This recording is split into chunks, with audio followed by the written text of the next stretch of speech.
ஒரு குட்டி கதை பார்க்கலாமா? இது நம்ம சின்ன வயசில் கேட்ட ஸ்டோரி தாங்க. இந்த ஸ்டோரி எனக்கு ரொம்ப பிடித்தமான ஸ்டோரி.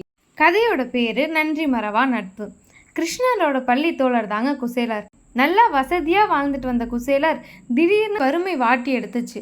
ஒரு நாள் குசேலரோட மனைவி சுசிலை, உங்களோட நண்பர் தானே கிருஷ்ணர், அவங்க தானே துவாரகையின் அரசராக இருக்காங்க, அவங்க கிட்ட நம்ம கஷ்டத்தை சொல்லி உதவி கேட்கலாமேன்னு கேட்டாங்களாம். அதுக்கு குசேலர், கிருஷ்ணர் முன்பு தான் என்னோட நண்பர், இப்போ அரசராங்க இருக்காங்க, முதல்ல அவங்களுக்கு என்ன ஞாபகம் இருக்குமா தெரியல, அந்த அரண்மனைக்குள்ளே என்னை விடுவாங்களானே தெரியலையேன்னு தயக்கத்தோடையே அந்த அரண்மனையை நோக்கி போனாங்களாம். ஆனால் அந்த அரண்மனைக்கு போன குசேலருக்கு பெரிய ஆச்சரியம் காத்துட்டு இருந்துச்சுங்க. கிருஷ்ணர் குசேலரை பார்த்தோடனே ஓடி வந்து தழுவி அணைச்சிக்கிட்டாங்களாம். தன்னோட பழைய கதையெல்லாம் சொல்லி எல்லாத்தையும் மனசு விட்டு பேசினாங்களாம். குசேலரை கட்டி அணைச்சிக்கிட்ட கிருஷ்ணர் குசேலரோட இடுப்பில் ஒரு அவள் பை முடிஞ்சிருக்கதை பார்த்தாரு. அது பார்த்தோன்னே தனக்கு தான் தெரிஞ்சுக்கிட்டு அதை எடுத்து அமிர்தம் போல சாப்பிட்டாரு.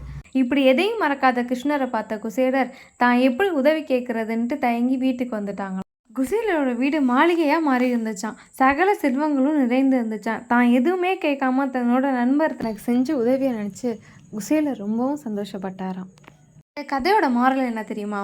உண்மையான நட்பு எந்த பாகுபாடும் பார்க்காதுங்க. நம்ம அவங்களுக்கு செய்யலை, ஆனால் நம்ம கஷ்டம்னு ஃபோன் பண்ணுறப்போ அவங்க உடனே பிக் பண்ணுவாங்க. நம்ம உளறுனா அவங்க கேட்பாங்க. தான் மனசு அப்போ தான் ரிலாக்ஸ் ஆகும் அப்படிங்கிறத புரிஞ்சுப்பாங்க. அது அங்கே உண்மையான நட்பு. எனக்கு அந்த மாதிரி நட்பு கிடச்சிருக்கு.